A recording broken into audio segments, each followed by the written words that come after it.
Hey there, welcome to our AP Legal Zone podcast, brought to you by AP Lawyers. We are your top fix for all weekly law updates, including family, immigration, wills, and estates law. Just a friendly reminder, we are not your lawyers, and everything contained in this podcast is for entertainment purposes only and not to be construed as legal advice. Be sure to subscribe to our podcast so you can stay connected with any updates and get notified about our new episodes.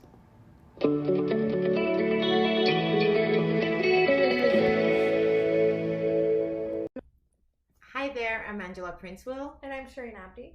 Our topic today is spousal support. So Sherine, what is spousal support? Well, that's a tough question. Spousal support, difficult to explain in one sentence, but ultimately it's the money paid to one spouse after they separate. The simplest way I can explain it. Yeah, so the way it's described in the Family Law Act essentially is that every spouse has an obligation to support him or herself and to support the other spouse as well. And this is not just in a vacuum. Obviously, it's based on the needs and the extent that a person is able to do so. But now when we talk about spouse, who is a spouse? So a spouse, as defined by the Family Law Act, is really a person who's either married or a common law spouse for at least a period of 3 years. And if you have a child, then only a period of 1 year. Okay. So now that you know what spousal support is, I'm just joking there. We're just getting started. I was gonna end it like, now you know what spousal support is, you know what a spouse is. But really, when you're talking spousal support, it really in its simplest form, we're usually looking at one party anymore than the other, and sort of balancing out and providing for that other party following separation. And some of the factors under the Divorce Act that the court's required to look at is, how long did you guys cohabit? So this is not just the length of the marriage, and this would, the duration of cohabitation, the duties, the functions that were performed by each spouse during cohabitation, and any agreement that you guys have that deal with the issue of spousal support. So I know before the podcast started, Sherine had mentioned something like it's not a right. So when you talk about child support, is that automatic right there? Sherine had said it's not a right. You have to be entitled to it, right? Yes. And on a case-by-case basis, entitlement will be dealt with. Yeah.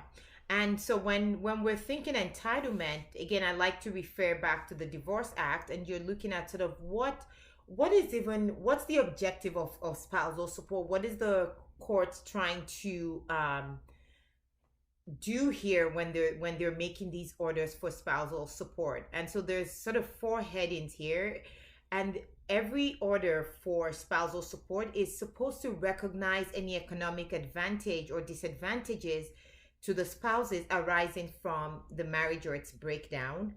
It's to apportion between the spouses any financial consequences arising from the care of any child of the marriage over and above any obligation for the support of a child of the marriage, relieve any economic hardship of the spouses arising from the breakdown of the marriage, and insofar as practicable, promote the economic self-sufficiency of each spouse within a reasonable period of time. So this is a lot, and really in these statements sort of cover sort of the basis of entitlement we usually say to spousal support. But before I even get technical there, I want us to kind of talk a little bit about these objectives.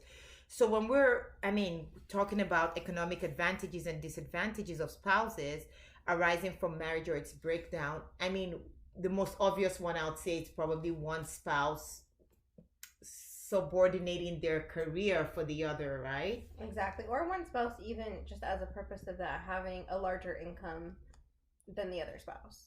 And it's if you're looking at it from the outside in, it's like, well, they worked hard, they have more money, what's the big deal? But marriage is a legal concept. I know these days it looks like it's just a romantic idea, and yes, it is 99% romantic until there's a separation, and we're reminded that it's a 100% legal process. So with that comes certain um, responsibilities. But the truth is, when people are in a relationship, they structure their affairs differently. So, two people, I mean, hey, look at Michelle and Barack Obama, for example. They're both Harvard Law graduates. One was encouraged and seen through politics, and the other person took more of a first person role, first lady role, right? If we look at it just on paper, whatever he did, she could also have done. So, well, yeah, girl power there. That's the simplicity of a career, and that's the economic disadvantage clearly in that case. Yeah, so if I mean I don't know how much the president gets paid, but if she, that if he's getting paid an amount that she's not, and that's an economic disadvantage right there. When you talk about the financial consequences arising from the care of any child of the marriage over and above an obligation for support of the child. So what we're talking about here is a lot of times people are fine with paying child support. They're like, well, I'm going to support my child. I mean, they're my kids. I'm fine with that. But spousal support recognizes the fact that just having the children in your care alone, there are financial consequences that may not be adequately dealt with just by child support alone, right? Exactly. It's especially if on the standard of living, if there's Yes. there's a clear disparity between the incomes and their standard of living for the children. And I like that you said that, because it reminds me, and I think we've talked about this in an earlier episode as well, where people think that the fact that they're paying child support, or maybe they have equal parenting, they may not need to pay child support. But they forget that, yes, while equal parenting might reduce the amount of child support you have to pay, it increases the spousal support you might have to pay, because again, we don't want kids having steak in one home and barely having chicken fingers in another, right? So the other area, sorry, that we want to also that to kind of continue down this list is the relieving of any economic hardship that the spouses that arise as a result of the breakdown of the relationship. So I mean, that I think that's pretty self-explanatory. Yeah, that loss of standard of the family standard of living, or now just essentially having your only source of income in some cases taken away. So having obviously like a different lifestyle, and being very accustomed to that standard of living, even just from your relationship alone, taking those lavish vacations somewhere, and having multiple homes and things like that. So that's a clear, very economic disadvantage. You're going to have to subdue, your financial lifestyle a little bit. Yeah, and I think when it comes to the care of the children, there's, especially when one parent has primary care of the children following a breakdown of the relationship, well, the economic hardship could continue, because if you were the primary caregiver during the relationship, chances are you're fighting very hard to continue to be the primary caregiver after the relationship, but that could affect your ability to work, right? And so that economic hardship continues. It's not as easy as just go get a job. Well, we know that having a job and not having any childcare responsibilities is a completely different ballgame from somebody else that's able to maybe work overtime and climb in their career and get those promotions and things like that. And so the last, and maybe one of my favorite ones, is insofar as practicable, promote the economic self-sufficiency of each spouse within a reasonable period of time. So there's three things there. First, it has to be practicable. Yep.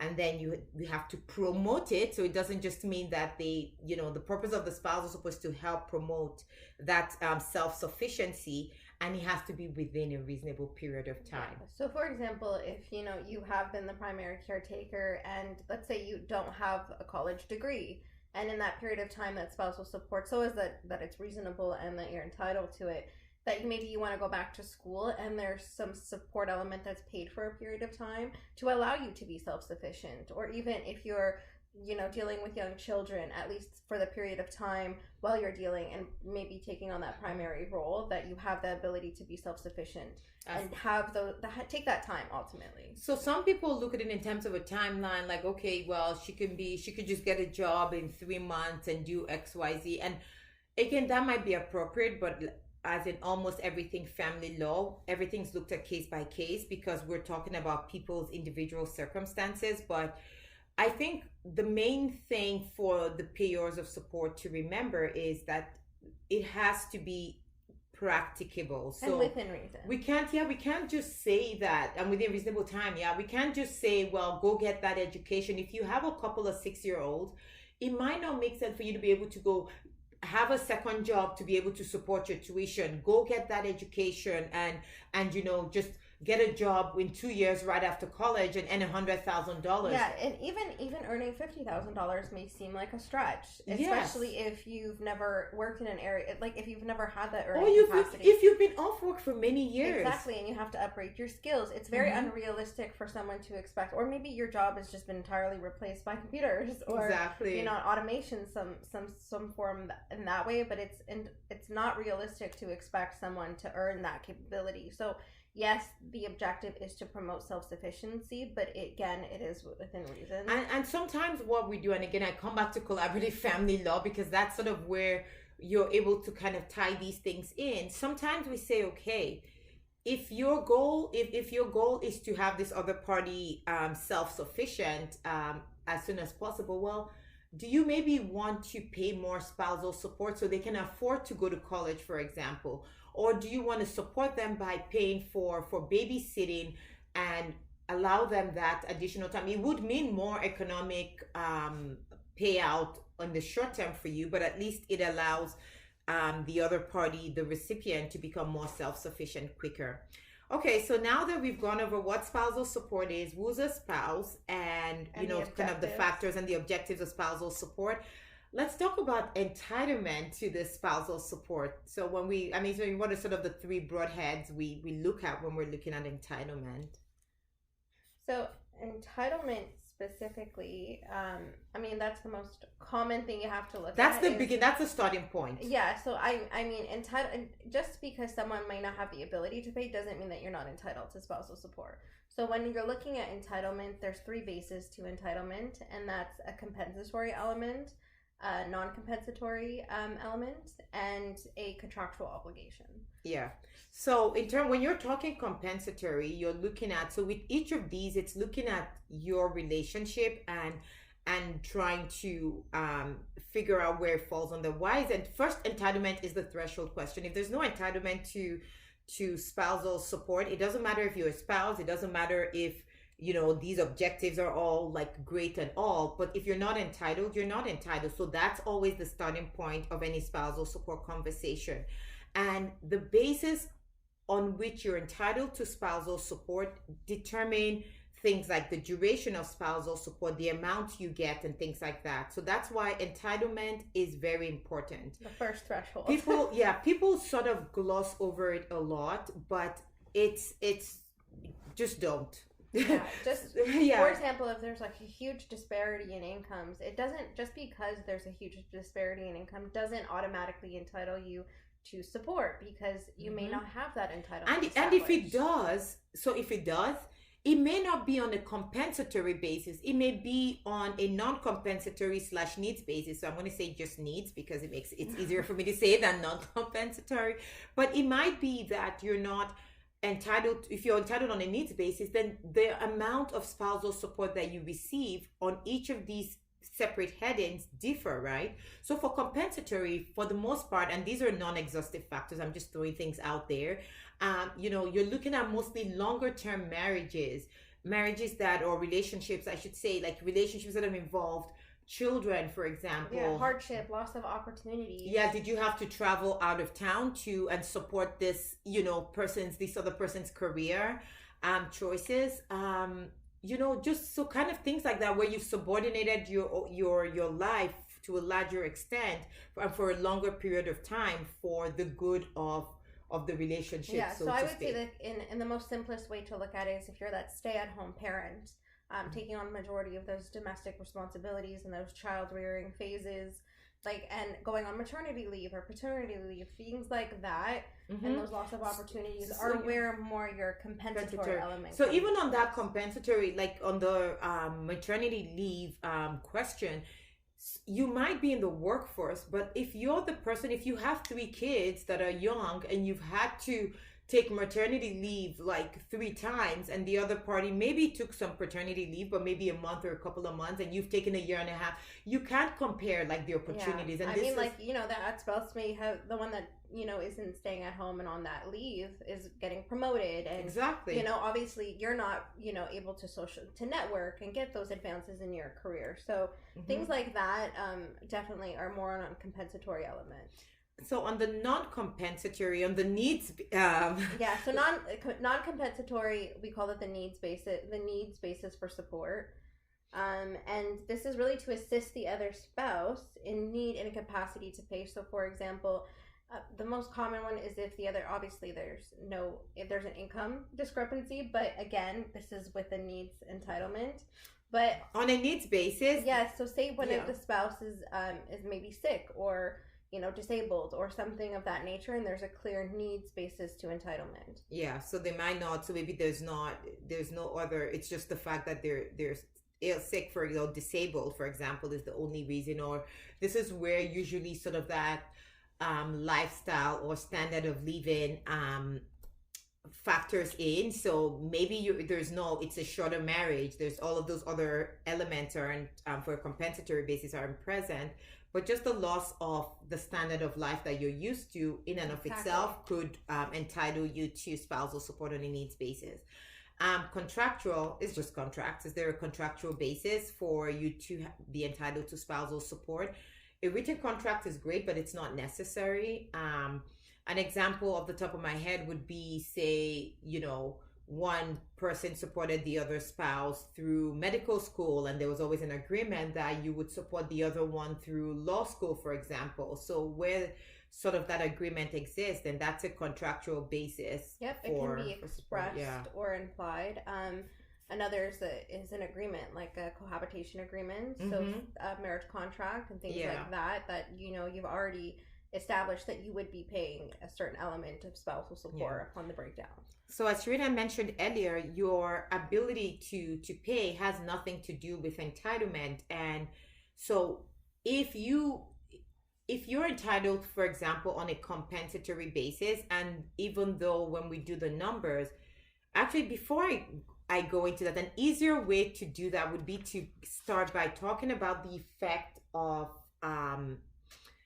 child support on spousal support. So when we run the numbers and do the calculations, there's times where if there's a child support obligation, because of the payer's income, we might see a zero amount for spousal support because child support trumps. Is taking the priority. And that's the thing, is they're going to put the importance on the child over spousal support, unless we restructure the calculation. But ultimately, if that's where the focus is going, if there is a child support obligation, it doesn't mean that there's no entitlement, but it may be there's no ability to pay after that payer is also paying child support. Exactly. So that's, in those cases, how you deal with it is totally up to you and your lawyer. But when I see a strong compensatory basis and a lack of ability to pay, I usually just make it clear that, okay, for now, we recognize that there's no ability to pay, and we can deal with it later in the context of a review or variation, which we will talk about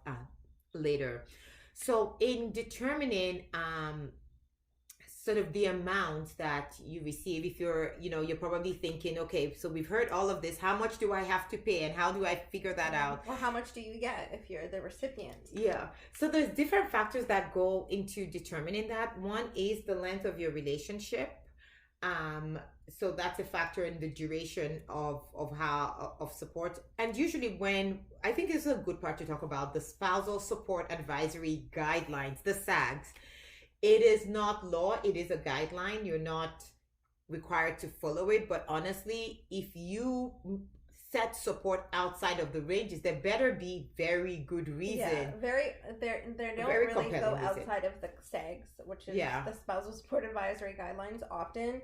So while it may not be mandatory, it is kind of mandatory. Just like, for the federal child support guidelines, they are mandatory when we're looking at child support. The SAGs are more persuasive, but when I say they're more than more persuasive, Yeah, you better be looking at the SEGs when you're looking at entitlement and obligation and duration. Because remember how we talked about the objectives, right? So if you pay something that's just way below what is required under the SAGs, then there's that concern of whether the spousal support you paid, did it meet the objectives of the of spousal support, right? So that's why we would generally not advise you going out of the SAG ranges again, except we're restructuring and there has to be reason behind it. Yeah.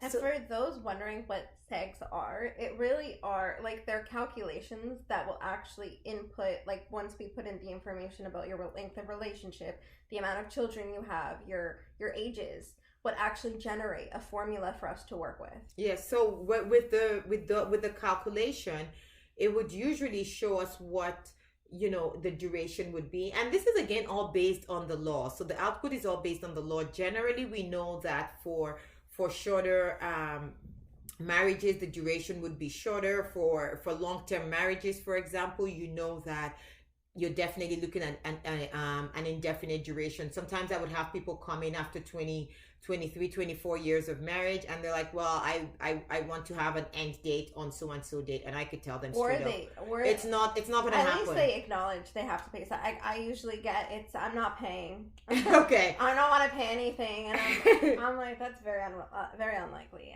Unless you have an agreement. Reality is, but there are ways to reduce the obligation, but again, with a longer marriage like that and with the ability to pay, you're going to have a tough time saying that you don't want to pay. Yeah, or you want to pay for a limited duration. So when I find cases where a person is the duration is very important to my client, then I'm more inclined to make sure that we settle this with a separation agreement versus going to court, because guaranteed no judge is going to give you an end date with a long-term marriage. The best you could get is a review, which is not even likely. They probably would just say return when there's a material change in circumstances. But if we're lucky, we could get a review. So where duration is important, that's you want to think negotiation. I want to settle this. You want to know you want to negotiate you can have a fixed sum or an automatic review period.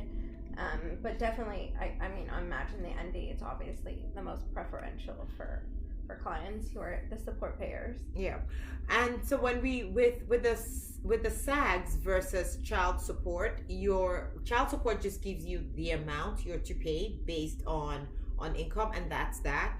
With spousal support, we get a range. It's not a fixed amount. So you have a low range, mid range, and high range.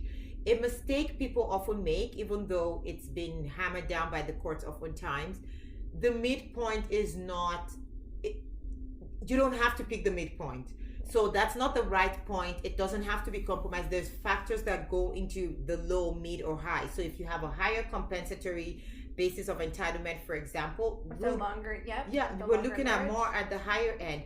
If you have maybe short children or shorter duration, you probably could go towards the lower end. If you have children that are primarily even in both parents' care, for example, and you want to make sure that you have sort of the same quality of life in both homes, then you go high. For some reason, people just think they have to default to the mid. Again, it's great because it saves the argument one way or the other, but there's nothing, it's not a magic number. You have to, it's a legal argument as to where you fall in your within the range. Yeah.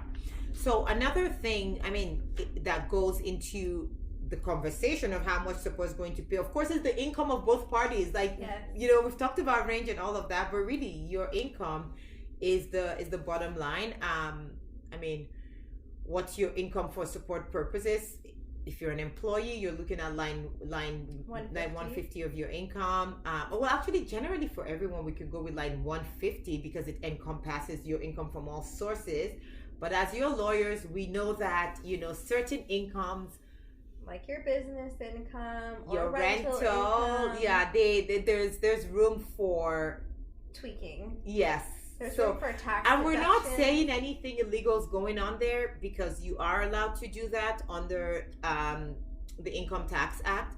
But for support purposes, we're obviously, exactly. That's the easiest way to look at it. So we'll be looking at all of your, different, if you have a business, the financial statements of the business and things like that. Just every source of income to make sure that we have a reasonable amount for your spousal support calculations on both sides. And obviously, from your income, you're entitled to certain deductions. Obviously, if you're paying union dues, in some cases, maybe some mandatory pension contributions. Again, Yep. If you're withdrawing you from could RSPs, make that argument. sometimes you can claw things back.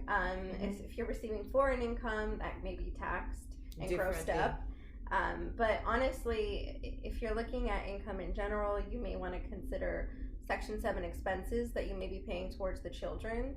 That those often, depending on the amount, can actually reduce the amount of spousal support paid, because it's factoring in, again, the importance on the children and the ability to pay based off those amounts that you're also paying. So if you're paying a significant, maybe $10,000 in daycare fees, I mean, this is after tax credit, so taking into consideration that, but post-secondary expenses and things like that would also be a factor. And then I guess just determining that, you would maybe look at the net disposable income and then look again at the ranges. So really, what the most appropriate range is. Yeah, so for me, the NDI, obviously I always put an eye on the NDI, and depending on the NDI is net disposable incomes. What does that actually mean? Because I have explained, I obviously know what it means, but I mean, for our listeners, I think it may be important to actually understand what net disposable income means. One of the biggest challenges that support payers have is, how would I survive? If I tell you that you're paying $5,000 in spousal support, automatically you're thinking, well, I net $8,000. If I pay, how can I pay? Not even aside from that, like, how can I pay her more than I'm getting? And like, that's the way they're looking at it. Like, this is I know I'm making 10,000, but I'm really not getting this amount. So the net disposable incomes takes into consideration all of your sources of income, takes into consideration both parties' tax positions, and can show you what percentage of the family income would be left in each hand. And I know I've done videos on this, but I just can never emphasize this enough.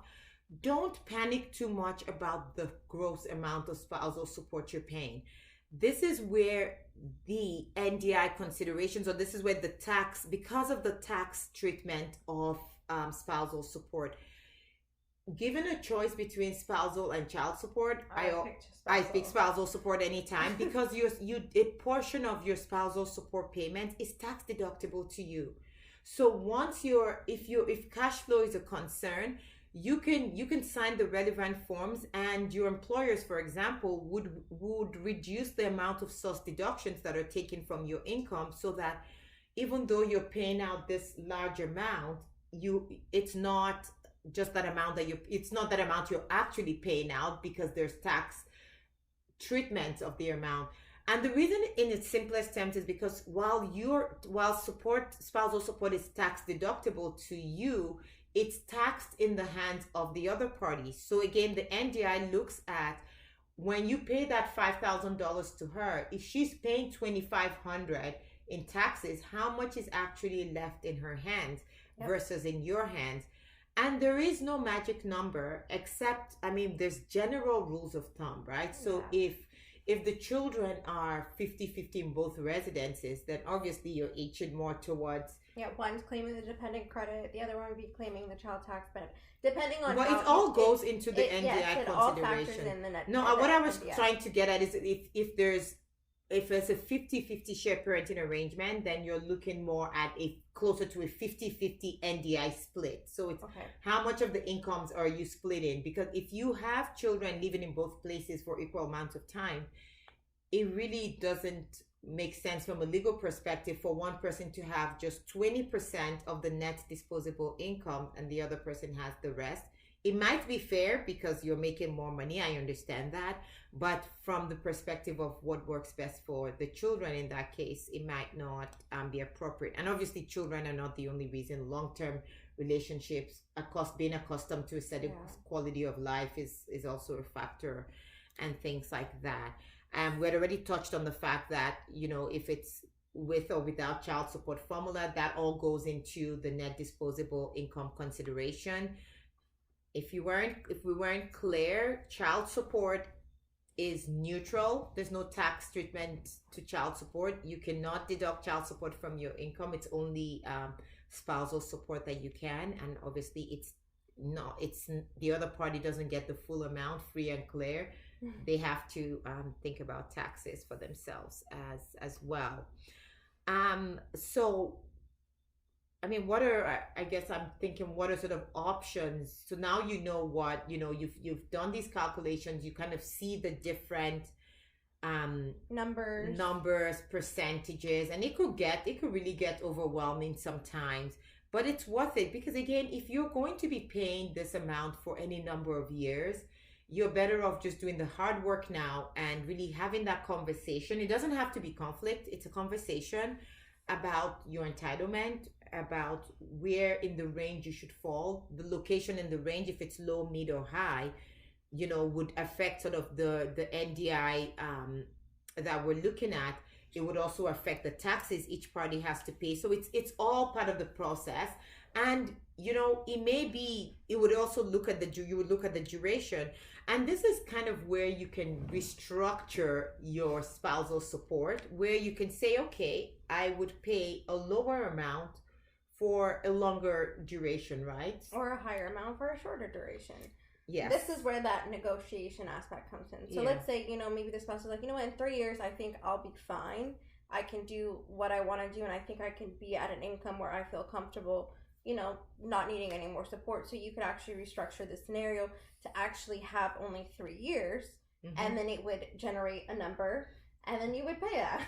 Yeah. So you could force certain scenarios, and that's what we mean by restructuring. So if you want to pay longer or shorter with the duration, and then, changing the amounts. Because sometimes there's free online tools where you can go calculate your support, and it would spit out sort of this low, mid, high numbers. And people get overwhelmed with that and all of that. And we say, just don't. That's part of our jobs. We may not be able to get you out of not paying spousal support. We will try if it's appropriate, but in some cases it's just not supported by the law, and you will have to pay that. But that's where we hear your concerns. That's where we find other ways. Yeah. So if debt, you might be leaving the relationship and coming out with a lot of debt, and cash flow is a problem at that time. Yeah. So, maybe what if you pay a little bit of a lower amount to start, and the other party, if maybe the debt was incurred, for example, to pay an equalization payment, well, you're not hurting for money in the short term. So how about we extend it for a longer duration? But even a favorite one is the lump sum, right? A lump sums I like, if obviously it's nice because it's clear and cut. Unless you've restructured your lump sum as well to be payable over a certain period of time. But ultimately, people also like lump sums, and this is usually where they have the cash flow. Let's say, for example, they're selling the home and they're okay. Maybe what the other party's buying the other out, so they would take a little bit of a less of the equity because to account for the lump sum. What I like about the lump sum is that it discounts for taxes, so it's. Well, it's not automatic. Well, not automatic. It's not automatic, because what a lot of people, Sherine, you're looking at it from a lawyer's lens. You have to understand that for most clients that talk to me, when they think lump sum, they say, well, we've done this online calculation. I know I need to pay her for 9 years. And then they take their calculator and they calculate the amount they're supposed to pay per month, multiplied by 9 years. And that's not the case, because you're losing by paying a lump sum. You're losing the tax deductibility that you would get, because if you pay a lump sum, CRA doesn't allow you deduct it from your taxes. Yeah. So what we do is we discount it for taxes, and that's what she remembered when she was like, well, you already took the lump sum. So she jumps to the end, forgetting that some of you may not have the tools that she's using, right? Yeah, so discounting it for taxes is obviously a popular choice. But there's also different ways to set it. Like for a lump sum, let's say, for example, you have even a pension that you wish to pay out more than they're entitled to. So things like that, different ways to restructure a lump sum. You can use it from the property. Hopefully, if you have other assets available, you can pay it out that way.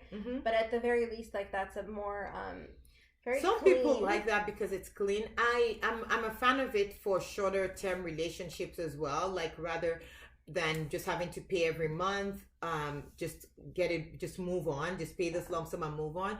But for some people there is also a psychological element, like they cannot for the life of them write that check every single month. So a lump sum is good for them. Maybe didn't leave on the greatest terms and they truly just want to be done.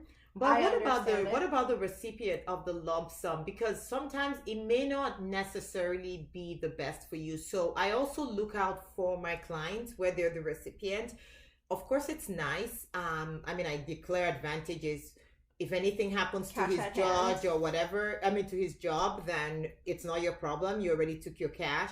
If you can invest it properly, that's great. You got your cash, you dip, and you go, maybe make some interest and make more money out of it. It works out better for you. So I'm guessing one problem with that being the recipient is if you need to show some sort of level of income to maybe qualify for a home, and let's say you're really not earning that much, and that, that $2,500 in spousal support a month would have helped you obtain that mortgage. Oh, that's an interesting perspective for sure. So that may be something that but again, getting a lump sum for $100 and XYZ dollars, I don't even know, but it could help. It could also help you get the down payment. So you can pick and choose, kind of, or sometimes. I guess it depends on how you're getting the lump sum, because if you're getting it saved by way of an RSP transfer, you might not be able to pull out that much, and in that case, you may not be able to touch that until you're at least 55. And even then, like the taxes, if you pull out so much, exactly, you can only pull out a maximum withdrawal every year. So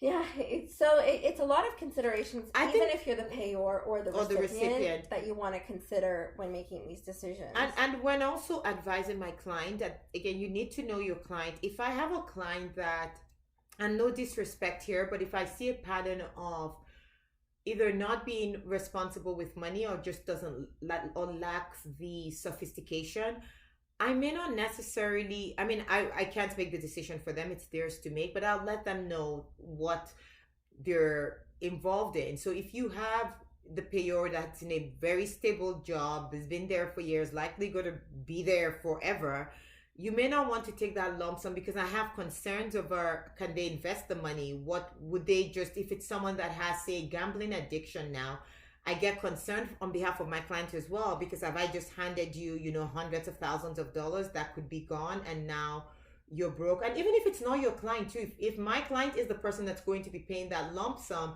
and you're telling me about this gambling addiction that she has, then that's something that we really want to be mindful of. Because even though there's rules around double dipping and there can be fine, we can put in a fine of spousal support release and things like that. You also know that the court still has that residual jurisdiction. Nothing is so final. That the court cannot interfere with it. So that's one thing to know. It's like, and the one thing I recommend is like, sometimes people would come to me maybe having a separation agreement that only deals with like one or two issues and not the issue of spousal support. And they come to me saying, you know what, she actually doesn't want spousal support. And I'm like, well, let's add that to the agreement. Because the one thing you should know about spousal support, you can come to claim that at any time. There is no limitation period, such as property, which is like 6 years after separation and 2 years after a divorce. There is no time limit for you to bring your claim for spousal support. Yes. So, of course, the timing would be, the court would consider why so late. If it might affect entitlement and things like that, but you don't definitely want to live like that. Yes. I'm like, honestly, if you want that clean break, you want to make sure everything's spoken to. Again, there's always so much finality you can have, but you want to be able to sleep at night. And that spousal release could do that for you. Could really change that for you, especially because most people don't know that, just because you had a verbal agreement, the other's not going to go after spousal support, that doesn't protect you. Or if you're just silent on the issue of spousal support. Exactly, that definitely doesn't protect you, because it doesn't show that your intention was to release spousal support. Yeah. So, something interesting happened with me. This is probably about 5 years ago. My client was the one that was the higher, no, my client was the lower earning spouse, and the other side, we were, having this conversation about spousal support. And unfortunately, that the person that should have been the payer suffered, I can't remember what it was, maybe a stroke or something. It was a medical situation. Now we were in a position where my client would now may potentially be exposed to a spousal support obligation on a needs basis. Wow. See? So, ever since then, I don't like to lose ends. I wish everybody the great health and a long life, but I just don't want to be that person that left that loose end, and now all of a sudden my client, exactly, is on the hook for spousal support. So I want that release. I want it to be mutual releases. So I release you from any obligation, you release me, because the tables can turn, essentially. Exactly. And you never know what can happen during, that period of time. Like, you could, before signing a separation agreement, the other party can get into a terrible car accident, and that can change their entire needs basis for support. So, again, in this world, never leave a stone unturned, because you just never know. Well, you in your morbid example, it's before they sign a separation agreement, so I don't even know if there's anything they could have done there, because that would just be unfortunate. I guess, fine. In that scenario, fine. But just definitely put your mind to it. Don't think that, just because, you have an agreement, between yourselves, that you're not going to go after certain things. You want to make sure that you're protected each way. Yeah. And on that, since we're talking all things dark, let's talk about security for spousal support. Because what if after you agree to spousal support, and this would, actually could apply to a lump sum if it hasn't been paid yet, or usually for people that are on periodic support payments.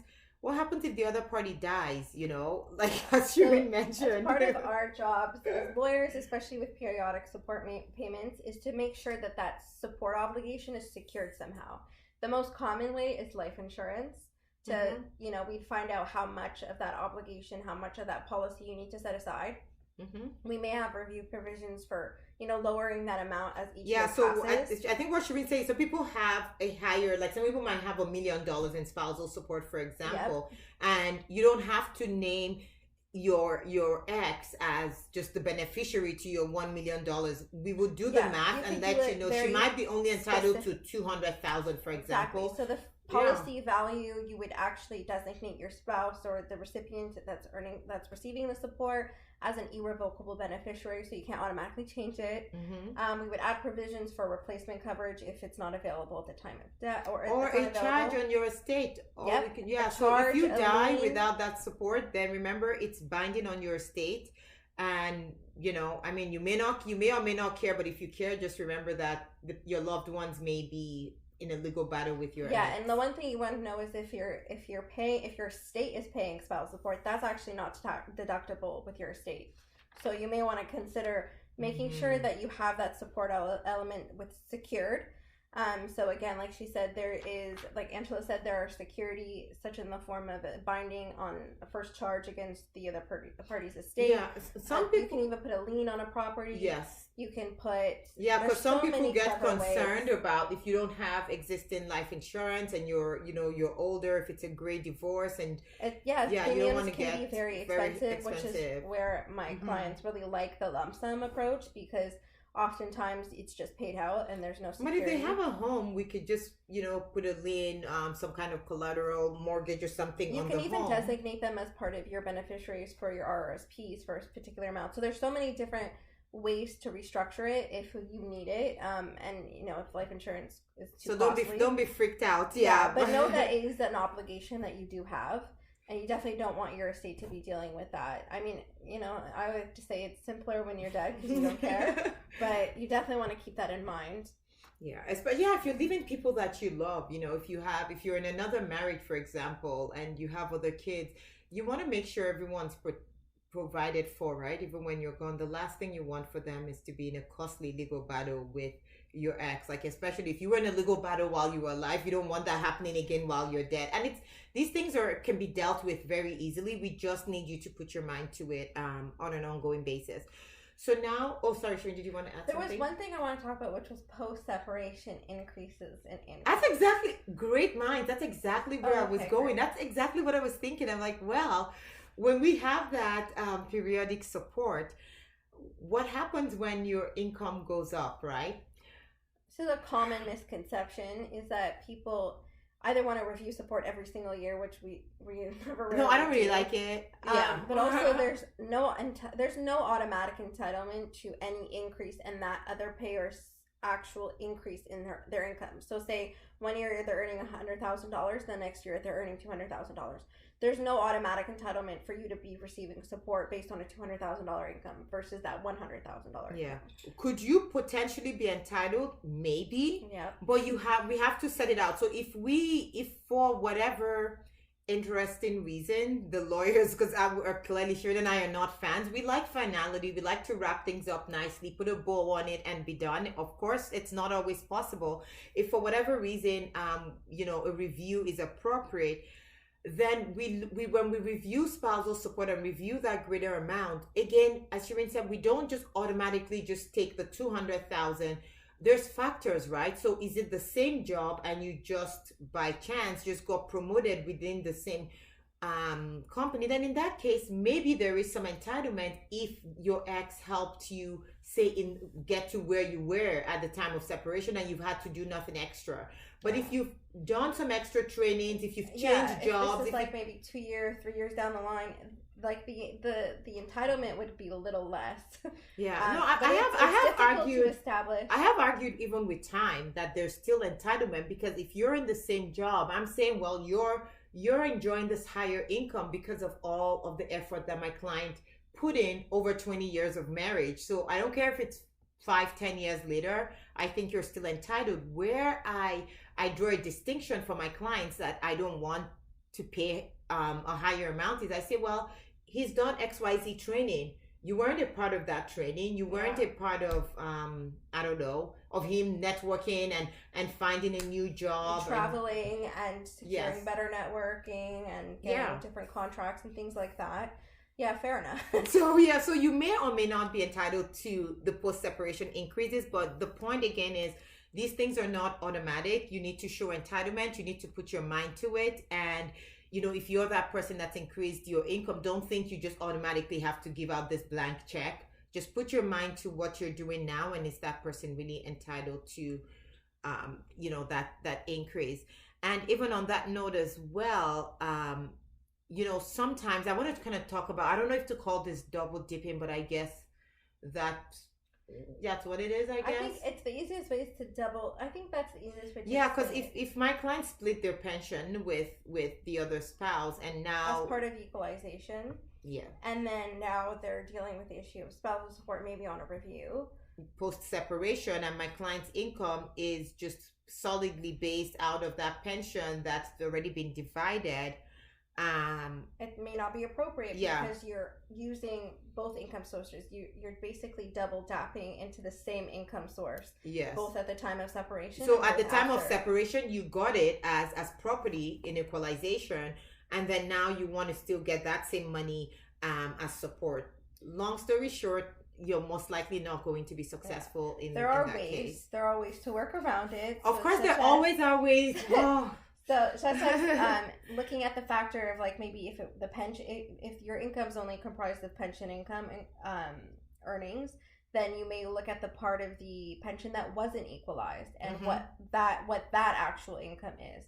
So that would require an actuary to actually determine what those income sources are.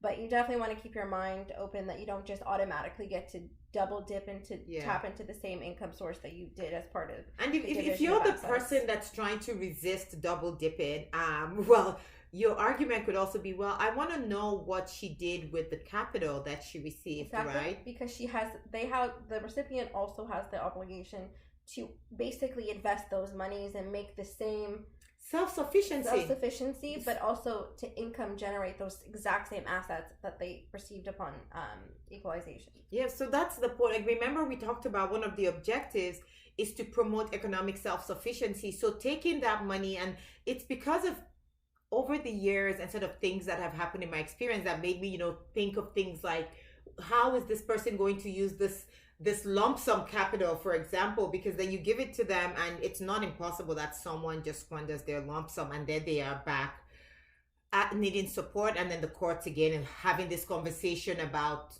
entitlement and whatnot, and you know, policy reasons on why you may need to pay. But that's a totally different podcast. I'm not going to take us down that hole. But remember, as a support recipient, you have an obligation to become self-sufficient, and self-sufficiency is not limited to getting a job or getting a better paying job and getting training. No, investing your capital is one way that you're going to your try income generating assets will form part of your income. Yes. So, but let's talk about, you know, a situation where someone's done none of that. They've not tried to improve themselves, even though they have the opportunity to, or they've just squandered their assets, or even just straight out refused to properly invest their assets and just relying on spousal support. Well, again, that's where imputation of income comes into place, because again, the objectives clearly state that, you know, you have an obligation to be self-sufficient. As much as I would also like to sit there and receive a check every day, I also know that my obligation far extends beyond that. If I have the ability to, I should be able to be self-sufficient. I like that you added the ability to, because in some cases it's not possible. Yeah, like for some cases where you're permanently disabled and you really don't have the ability to just go out, if you have a debilitating disability that doesn't actually just let you even childcare responsibilities, actually. Yeah, if you have a child with a disability and things that require more intensive, home duties. I don't even think that makes sense, but you understand what I mean, that you're at home, you're required to be at home. There's things that limit your ability to actually be self-sufficient. That's fair enough. But I'm talking about in terms of purposely, intentionally being underemployed. Yes. And being non-self-sufficient. That's where the other party, who is the payor, would say, you know what? No, you have an obligation to be self-sufficient. You haven't even tried, maybe you've never even done, job efforts and search like things like that. Or just might be underemployed. We know you're able to be in management, but you just choose to remain at an entry-level job because you don't want to extend yourself, right? Yeah, and that's where the court would determine whether or not it's appropriate to impute income to you based on what we believe a person in your capacity and ability would be able to earn. Yeah, exactly. Well, imputed income could also go the other way to the payor if you have to be careful. If your income, if you feel like you're also being underemployed or you're underreporting your income. So let's talk about like review and variation of support orders, right? So these come up in the context of you already have, if you paid a lump sum, then good for you, you're done and you can move on with your life. But if it's a periodic amount and there's no end date, then you're looking at either a review or variation. And in the simplest terms, it's not the same thing. A review is you guys determine now that on a certain date we would look at support at the time, and at that point we can review the entitlement, this and that, the amount, all of the factors would review at a set point in the future. Variation, when we think variation, you're really thinking material change, having to show a material change in circumstances. So they're different. If you have an indefinite spousal support obligation, for you to terminate support or for you to even reduce the amounts that you're paying, you're going to need to show not just a material change in circumstances. I'm not the biggest fan of reviews, and I think we said that already, but there's cases where it's appropriate, and so like a very foreseeable retirement date. Yeah. Or even with COVID now, this is another good time that we could use reviews, because if a client is separating now and due to COVID, the payor's income is very low, well, maybe I don't want to have to show a material change in circumstances and have to prove that, the economy is now back up and things have improved. Or maybe the economy has, significantly impacted your ability to actually earn the same. Let's say maybe you were earning a specific income and you're not sure if you can even maintain it. You maybe automatically do a review within a 1 year period, because there are lots of industries that are going to be separating when we start opening up. And, exactly. If you're lucky enough to listen to this this podcast during the pandemic lockdown that we're still in, but it's definitely a consideration. COVID significantly impacted a lot of those. Yeah, and I think you were saying earlier as well, retirement. So if we can see that retirement is imminent, right? So if it's going to be, retirement can be a material change in circumstances, but if we already know it's going to be happening in 2 years, let's just have a review at that time. I'd like to add it, so then it would be based on, the retirement income at that point, but again, considering what we've also talked about, double dipping, so we would go over those considerations. Well, I guess my biggest concern with reviews, and it happens when payors are saying, well, for me, it must happen, it happens more often in the context of my payor client not wanting to pay more in support. They're so convinced that the other spouse is able to earn more and should earn more, and they want to come back in 2 years and they want to. And my fear is, like that. and my only fear is we may come back and you may find yourself paying more. Exactly. So it's a risk.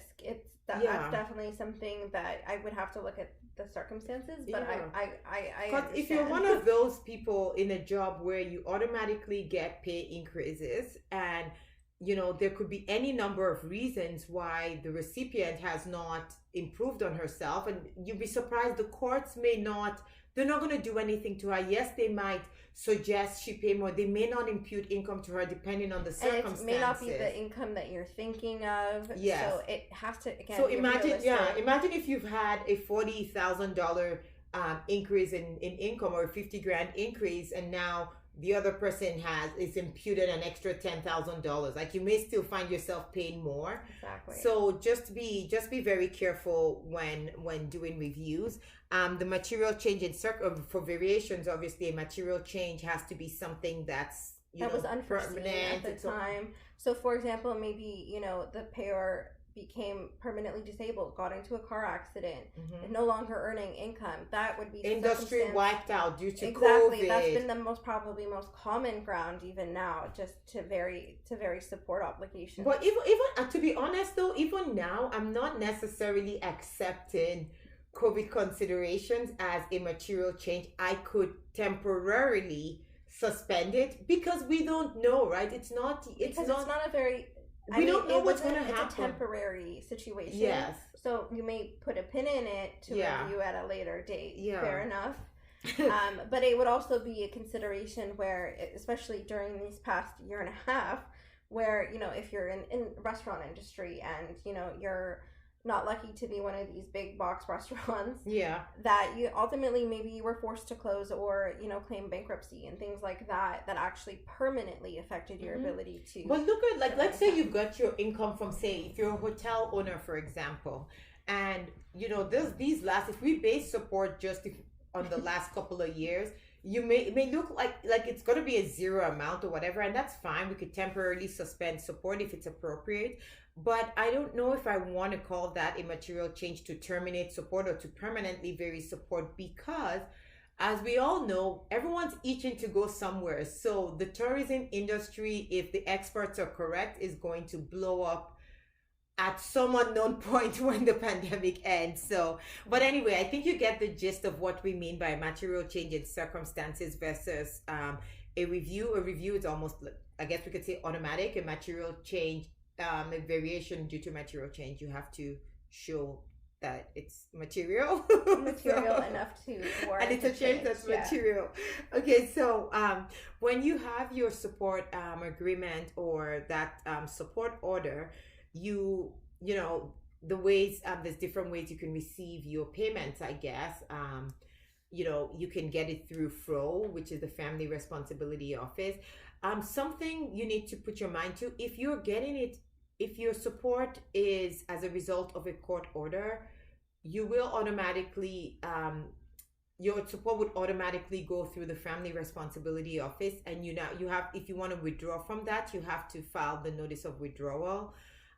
If your support is based off of a separation agreement, for example, then you need to register, and you want it to be enforced with FRO, you need to register it with the Family Responsibility Office for by filing it with the court. By filing with the courts for them to enforce it. I love FRO enforcement because in my mind I'm thinking, if you've gone through this entire process to get to the point of getting your support order, the last thing you want is to also have to enforce it. FRO has wide enforcement powers that you may not be available to you as an individual to enforce. However, if you're the support payer, I'm not a super fan of flow enforcement, because terminating support that's going through flow can be a nightmare. It's even sometimes when you're taking maybe a couple on, because it's garnished automatically off of your pay, depending on if you're an employee. And let's just say, for example, you took a month off of vacation or things like that, and you're automatically, you're operating at a less of an income off the top. I mean, some people like it because it's just coming off the top. Yeah. But at the same time, like most of the support payers don't usually like to go through fro. Yeah, when we do agreements, we would, and the parties are okay with not going through fro, but we would usually advise that we put in a clause there that if you've not paid, if you're late by a week or a couple of weeks, there's some penalty, there's some interest that accrues, there's some consequence to not paying, for sure. And flow enforcement would ultimately take place after some consistent non-compliance with the payment amount. Yeah. So the last thing I want to talk about is the cost for spousal support. Or no, that's not the right way to put it. Okay, let me paint the picture here. So if you went through a court process to get your spousal support, and now you have that spousal support order, you've been successful and you've been awarded legal fees, the last thing you want to have to deal with is enforcing collection of the legal costs that you've been awarded by the court. So generally in those circumstances, I would plead with the courts to make the cost order a spousal support order. And again, this is in cases where there's no cash available to pay you out, right? So if there is a home that's being sold, chances are you could get the cost award paid out from there. There's other ways. But that's very smart, because to be honest, sometimes spousal support survives bankruptcy. So for example, if maybe that spouse may have an intention to file for bankruptcy, then maybe you want to secure some of your costs, or even an equalization payment as some sort of support obligation. That would be a very wise choice to do. Okay, so that's it today on most things spousal support, because I'm sure, as you can imagine, there's a lot that we didn't touch on. But this is our fundamental series, so we are trying to just leave you with the fundamentals. And except you have anything else to add, Sherine? No, that's everything. If you ever do need some assistance or some advice on the issue of spousal support and whether you're entitled or if you're the support payer, and just considerations to consider, please visit our website at aprincewill.com, and I'm sure you can find some more information on where to find us. Absolutely, and more free resources as well to help you as you conduct your spousal support reset. And for now, I guess it's a goodbye, and talk to you later. Goodbye. Thanks for listening and joining us in the AP Legal Zone. We hope you enjoyed this episode. You can find more episodes by searching AP Legal Zone on anywhere you watch podcasts. Be sure to subscribe to our podcast today so you can stay connected with any updates and get notified about any new episodes.